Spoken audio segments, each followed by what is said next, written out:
меняются судьбы людей. If anybody Если любой человек, can be transformed, любой человек может быть изменен. if any training can change you, Если любое учение может изменить вас, try just one history makers training. если что-то вас меняет, то я хочу вам сказать, попробуйте просто один раз пройти один ретрит с пастором. I've lived my life underperforming. I lived my life underperforming. Я жила ниже того, что я могла делать всегда. Because I am of those lot that say, I don't want trouble. Потому что я была одной из того множества людей, которые всегда говорят одно и то же. О, я не хочу, у меня не получится, я не смогу это сделать. And I camouflage it under humility. И прикрывала это своим смирением, под маской смирения.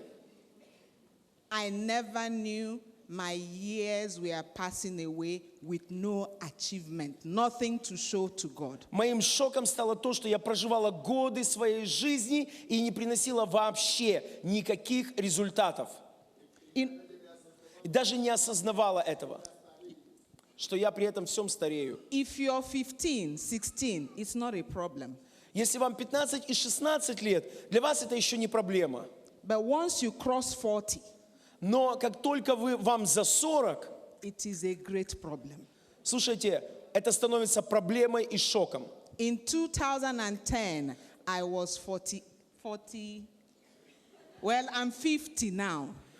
Сейчас мне 50. So work out the rest. 47. В 2010 году мне было 47 лет. And I got the revelations that I should have had as a teenager. И я получила откровение, там, на ретрите я получила откровение. You know, when you don't go through the 47 лет я только получила откровение, которое я могла получить, когда мне было 15 лет. I saw how I've wasted years. Я увидела, как я просто в никуда спустила целые годы. And I swore to God that I will redeem the remaining years of my life. Я приняла решение, и я поклялась Богу, что я буду служить Ему изо всех сил, все годы, которые Он отдаст мне возможность еще прожить. I saw myself replicated in many places in Africa. Я сегодня могу сказать, я увидела, как я сумела отобразиться и дуплицироваться во многих местах Африки. People like me with so much potential, but nothing nudging them forward to do better. Я увидела множество людей, у которых сумасшедший потенциал, огромный потенциал, но они ничего с этим не делают, и в результате ничего не происходит. It's with that drive and that excitement I left Ukraine in 2010 November. Поэтому 29 ноября, получив эти откровения 2010 года, я уехала из Украины вот с такой страстью и жаждой. And I went to US, told my pastor, told everybody, thank God some of them are here. И куда бы я ни ездила с тех пор, в Америку, в другие страны, я всегда говорила своему пастору, другим пасторам, некоторые из них, они сегодня здесь. Я делилась тем, что я получила. In Nigeria, when we did the first History Makers training, a pastor sitting through the 3 days of History Makers training began a move to transform his leaders to professors. И представьте себе, один пастор церкви, который прошел наше 3-дневное обучение ретрита Творцов истории, по окончании он сел и сказал: я теперь делаю программу, и он начал национальную программу, потому как сделать всех своих пасторов профессорами. Because they knew the importance of education, he said his leaders will become professors because they're building a university to transform the nation. Он сказал: теперь с этого дня все мои пастора, вы должны получить образование, вы должны стать профессорами, чтобы мы могли вместе с вами начать институт, который преобразует и изменит нашу страну. In South Africa, a couple, Newton, Baloyi and Nosifo, they came here. Now they have been ordained ministers. They have left Johannesburg, their city of comfort, moved back to the village to transform the local people of their town. 2 человека из Южной Африки, пройдя 3-дневный ретрит, они были здесь. Они оставили, хоть несмотря на то, что они были служителями рукоположенными, они оставили церкви, они оставили все, и они оставили город Йоханнесбург, это огромнейший город, и они переехали в деревню, и они сказали, мы изменим историю нашей, той местности, откуда мы. If I continue, I will keep you here all day. Nigeria, the testimonies are great. И вы знаете, если я сейчас не остановиться, я могу вам целые сутки рассказывать о таких свидетельствах. В Нигерии там вообще происходят нереальные вещи. History Makers helps you identify your purpose in life. Ретрит творцов истории – это то, что поможет вам, в конце концов, осознать, кто же вы и для чего вы появились на этой земле. And empowers you with the tools to fulfill them in life. И это снарядит вас всем необходимым для того, чтобы вы не только узнали, но чтобы вы могли исполнить это предназначение. I encourage every one of you here, please do yourself a favor, attend History Makers Training. И я хочу сегодня попросить, лично обращаясь к каждому из вас, сделайте себе, окажите себе такую услугу, сделайте себе такой подарок. Измените что-то в своей жизни, измените ход вашей жизни. Пойдите на ретрит, пройдите его и начните менять вокруг себя что-то. You're not doing it for pastor, you're doing it for yourself. В конце концов, это же не для пастора вы делаете. Вы, в конце концов, сделаете это для себя. God bless you. Да благословит вас Господь. Amen. Honey, please, Pastor Bose, Pastor Sunday, please come. We want to quickly honor you with a very simple way of saying thank you. Pastor Natasha, please come. Does she have to come? Because Пастор Сандей, пастор Босим, просим вас, если Please, можно, can we пожалуйста. have- И пастор Наташа тоже, если можно. Yeah, there they are. she's got Вот a здесь complicated, есть какие-то небольшие подарки, которые мы she's хотели got бы a вас. complicated Pastor sketch. Yeah. Tobe, please come. Пастор ТП тоже. Hey, that's okay. Why are you giving my wife all this trouble now? Okay, I am so sorry. We could have brought it there. Please, Pastor Tokwe, and is Bishop here? Bishop? И епископ здесь, пастор Or Анатолия who will нет. represent Bishop? Please come. Есть кто-то, кто может представлять миссионерский отдел или епископа? Yes. Я хочу сказать, чтобы Pastor вы Bose, все знали, we love you. что сегодня Yes. и завтра, и каждый день вы можете записаться на ретрит, на любой ретрит, Pastor который вам Sunday. нужно. Там вам расскажут, там, где регистрация и где ресепшн, будем регистрировать после служения и каждый день Okay. на ретрите. Хорошо? Потому что пастор Пегги сделала такую хорошую Pastor Tokwe. рекламу, что я думаю, что все захотят попасть на ретрит сейчас. Поэтому запишитесь туда.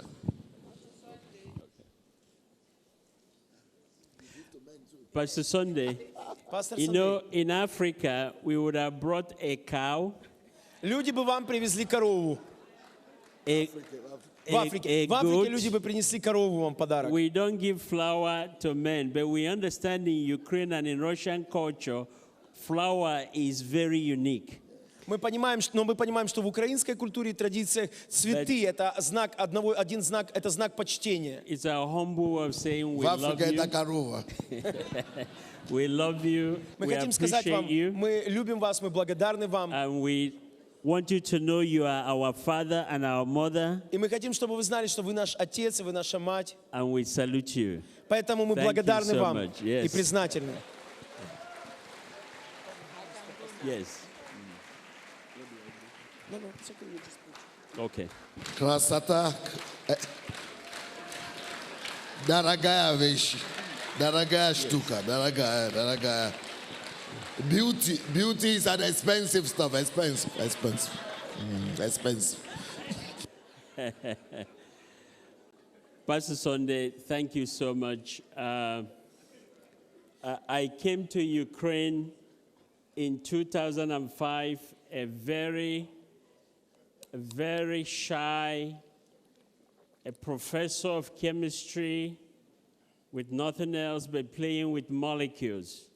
В 2005 году я впервые приехал в Украину очень стеснительным человеком, застенчивым профессором, которого интересовал лишь только мир молекул и всего остального химического. But today, I'm playing with more than molecules, and now I'm playing with national lives. Сегодня я профессор, который занимается не молекулами, а возрождением и изменением наций.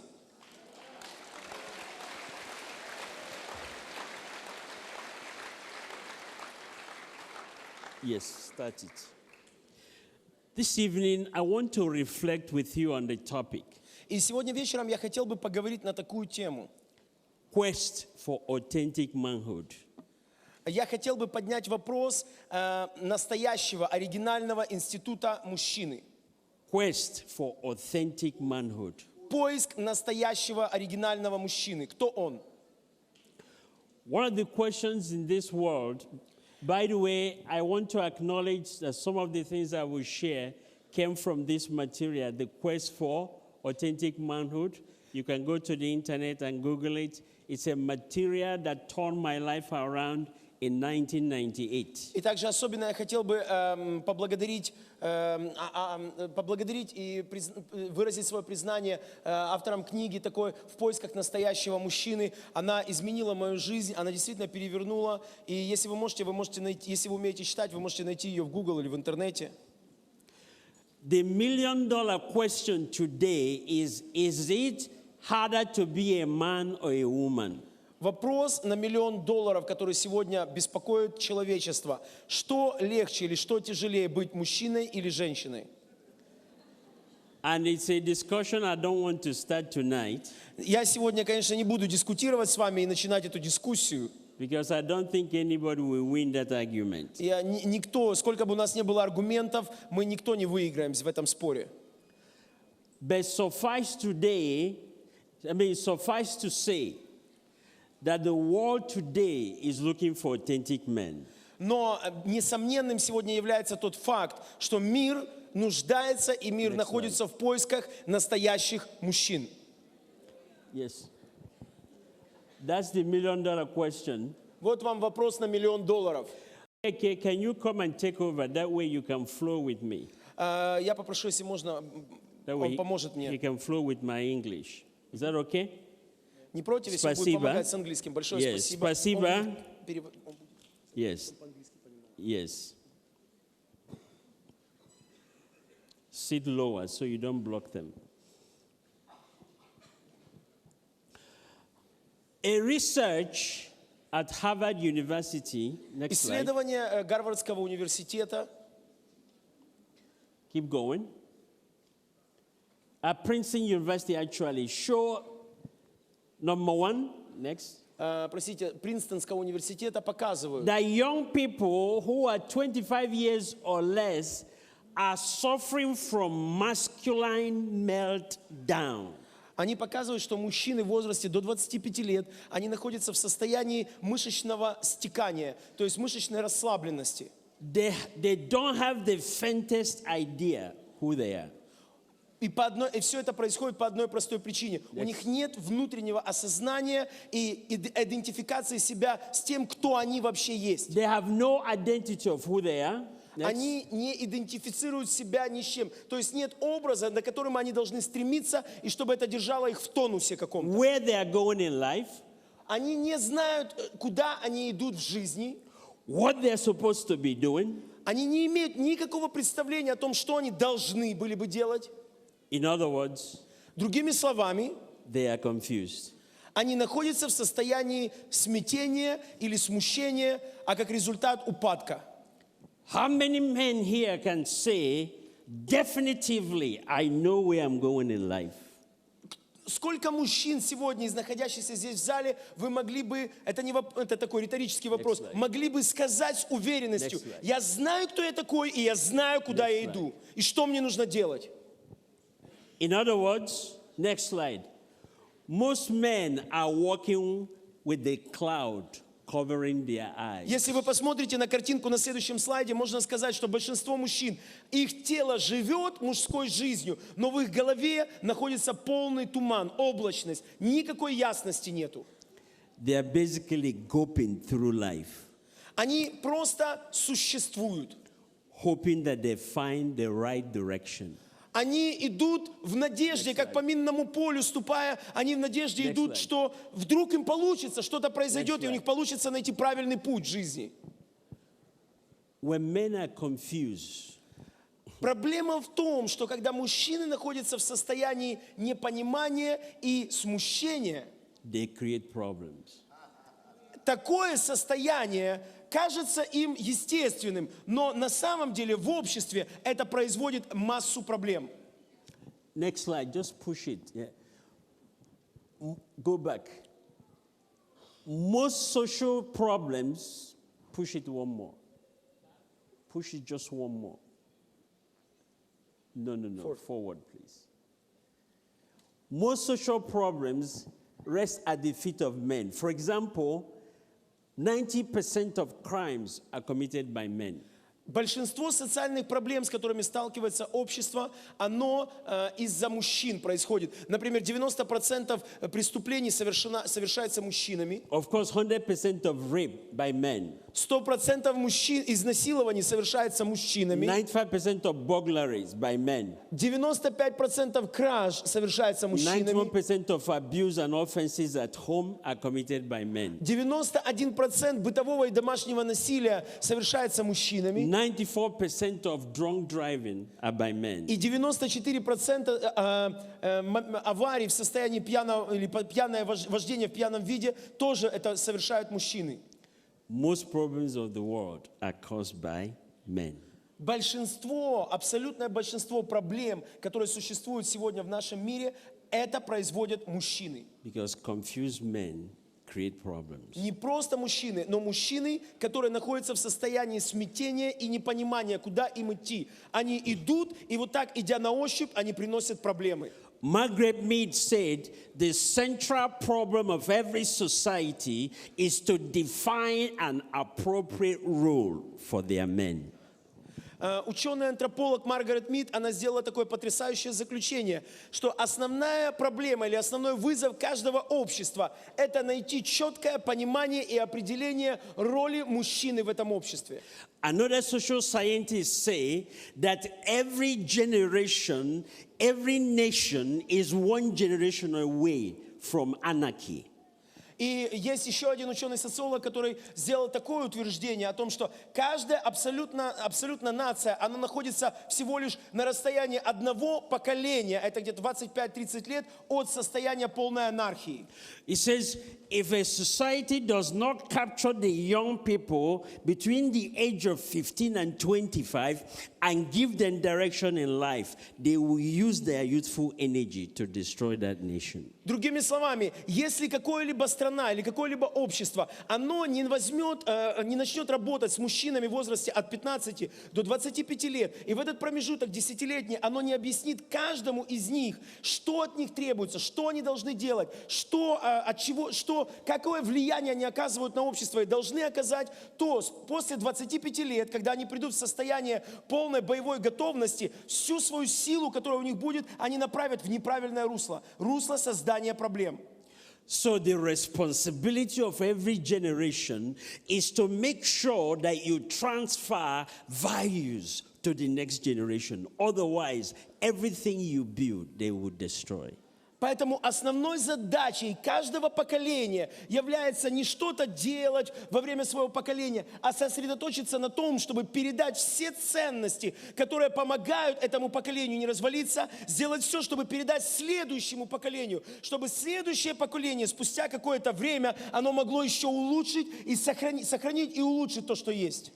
So wise parents don't spend so much on themselves, they invest in the future generation.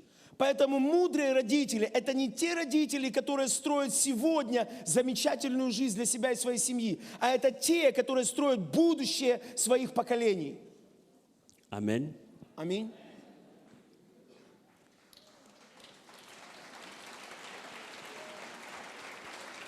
So it raises a question, who is a man? Поэтому возникает такой вопрос, так кто же он, мужчина? Is this somebody who is strong, tall, and very handsome? Is that a man? Например, мужчина – это тот, который высокий, стройный и такой представительный. Is it a Michael Jordan, muscular, tall, and can shoot a leather with air inside of it? Does that define a man? А может быть, настоящий мужчина – это Майкл Джордан, сильный, спортивный и крепкого телосложения, который может бросать легко в корзину, запрыгивать с расстояния 6 метров.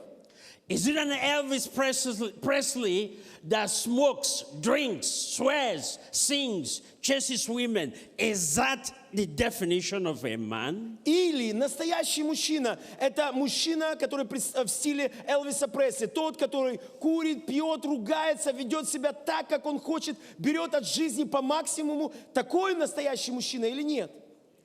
You know, Apostle Prof, many of our children are using this as their model. И апостол Тов, к сожалению, вы знаете тоже это, что большинство из нашего подрастающего поколения детей берут они для того, чтобы, образ мужчины, они берут, списывая их вот с этих людей, таких моделей. They can spend hundreds of dollars to buy an Air Jordan canvas, but they will not spend $10 to buy a book to read. Они готовы потратить сотни долларов на экипировку а-ля Майкл Джордан, Air Nike и так далее, но они не готовы потратить даже $10 на то, чтобы купить книгу и прочитать ее о том, кто такой настоящий мужчина. Is a man someone with good business mind who gets ahead of others, such as Branson? Is that a man? Или настоящий мужчина – это тот, который может начать любой бизнес, который по всему миру может начинать бизнесы, например, как Ричард Брэнсон?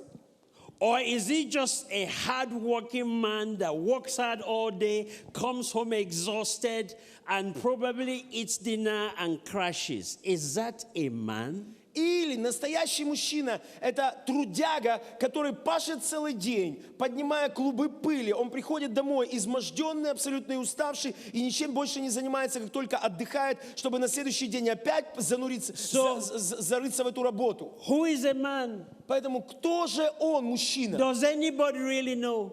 Знает ли кто-нибудь, какой он, настоящий мужчина? Who is our prototype? Где найти прототип, модель того, какой должен быть настоящий Who do мужчина? we emulate? Кому подражать? Somebody tell me. Ответьте.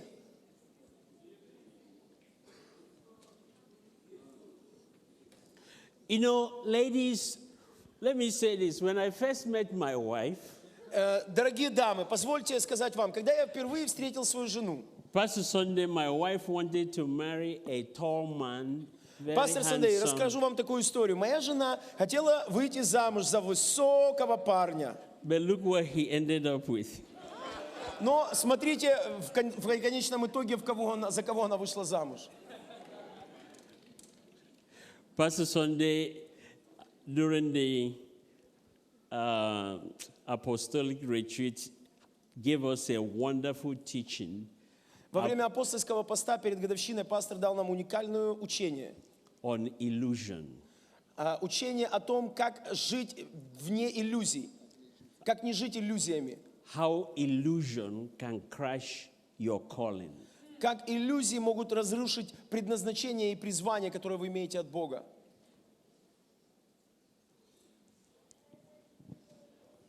In 1 Corinthians chapter 13, verse 11, Apostle Paul said, when I was a child, I used to speak as a child and think like a child. But when I became a man, I put away childish things. Первое послание Коринфянам, 13 глава, 11 стих говорит, когда я был ребенком, я мыслил как ребенок, но когда я повзрослел в образ мужа Божьего, повзрослел, я стал мыслить как мужчина.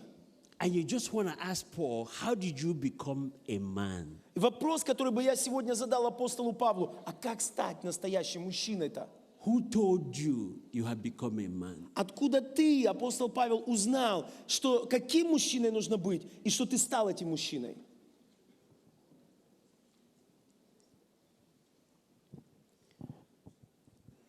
This is my definition of authentic manhood. Я приготовил такое определение оригинальному или настоящему мужчине. Кто он? Who is a man? Кто есть мужчина? A man is someone that rejects passivity. На мой взгляд, настоящий мужчина – это тот, кто отвергает всякую пассивность в жизни как идею. And accepts responsibility И который берет на себя ответственность to fulfill God's nation, God's vision исполнить Божье призвание in his family, в своей семье, in his organization, в организации, которой in он his занимается, community, в среде, в обществе, в котором and он in his живет, nation. и в стране в целом.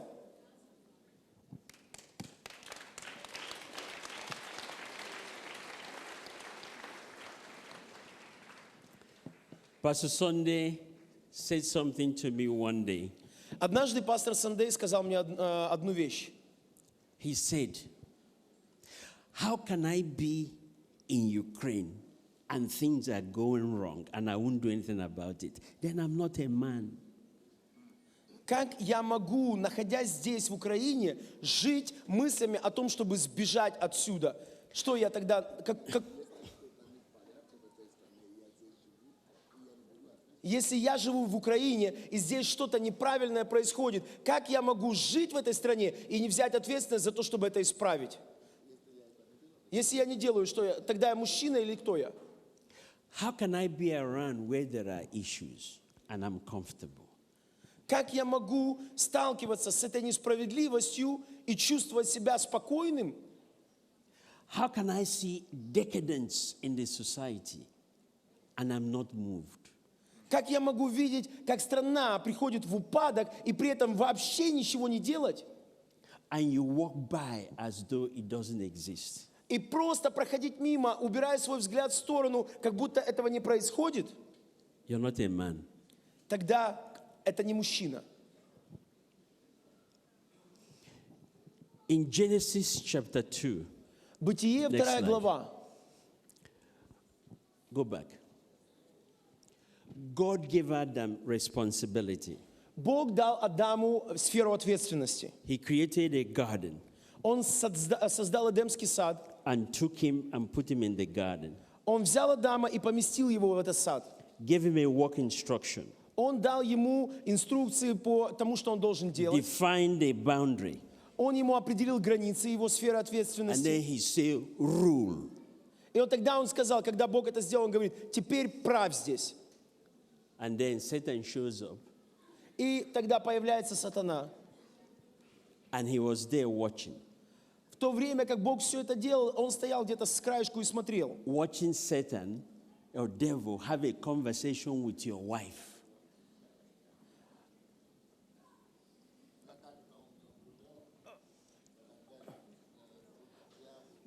Бог наблюдал. Муж наблюдал. Окей. Адам, представляете, он находился в этом саду и наблюдал за разговором дьявола с его женой. Где его ответственность? Чем он занимался в это время? Как он мог вообще это позволить? And he was just watching. Он просто стоял и наблюдал за всем этим, как жена его общается и грешит. I wonder what they are talking about. Интересно, о чем они там говорят? That's an example of a passive man. Это как раз-таки образ, модель пассивного мужчины. A man that watches his family decay, he doesn't do anything.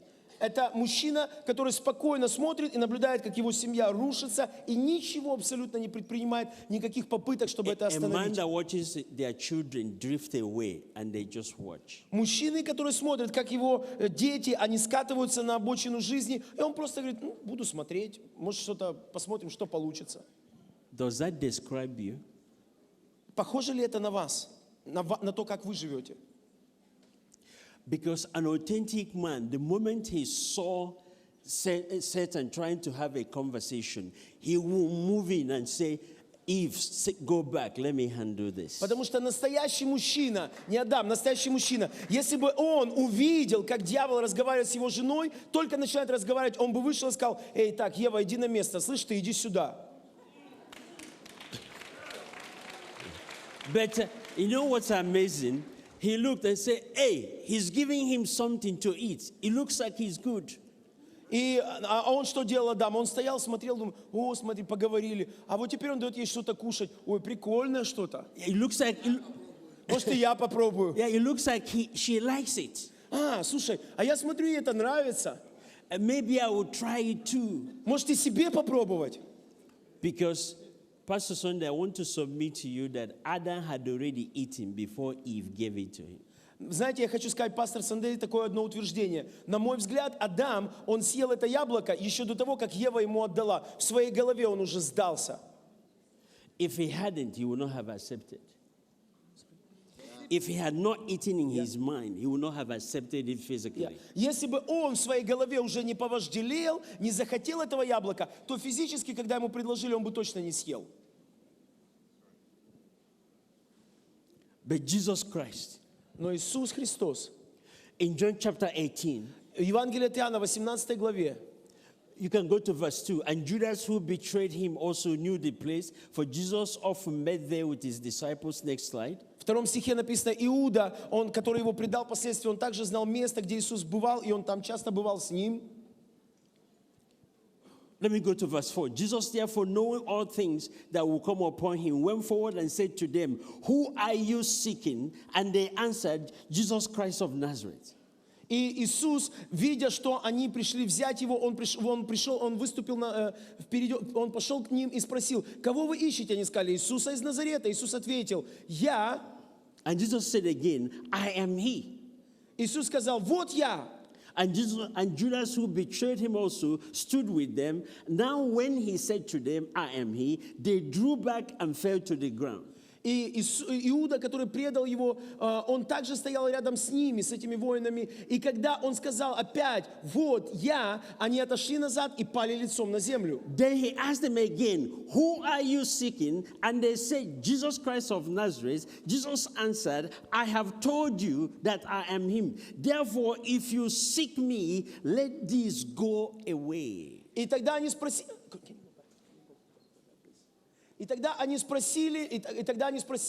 тогда он спросил опять их, кого вы ищете? И они сказали, Иисуса из Назарета. Иисус ответил, разве не сказал я вам, что вот я, если вы ищете меня, оставьте этих в покое.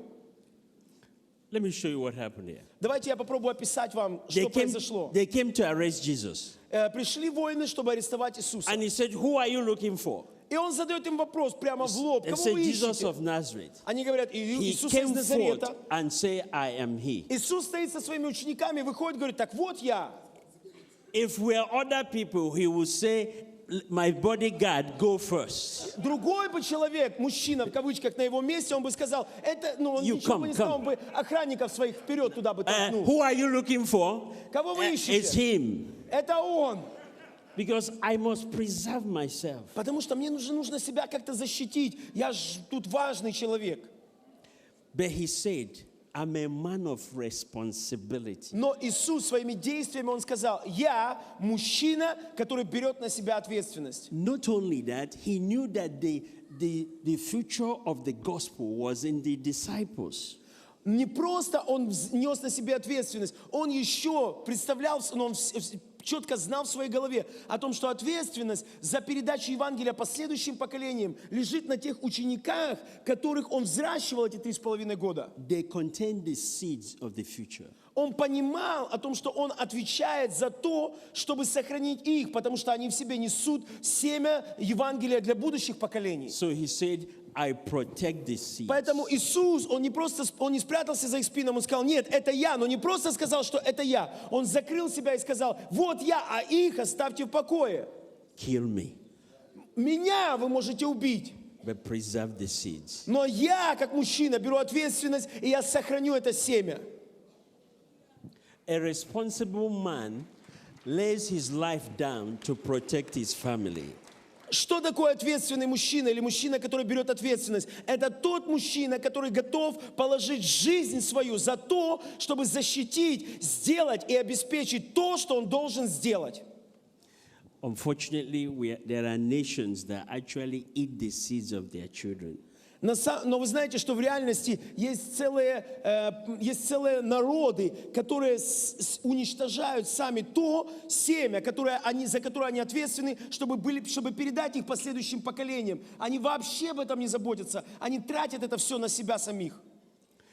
The parents are well fed and the children are hungry. Сами взрослые богатеют и насыщаются, в то время как дети голодают и нищенствуют. That's not authentic manhood. Так настоящий мужчина не поступает. Next slide. Next slide. So how do I become an authentic man? Итак, если настоящий мужчина, он настолько желанный, то как стать таким настоящим мужчиной? How do I go from where I am today to where I need to be? Как перебраться из того состояния, где сегодня есть мужчина, в то состояние, каким он должен был бы быть? First of all,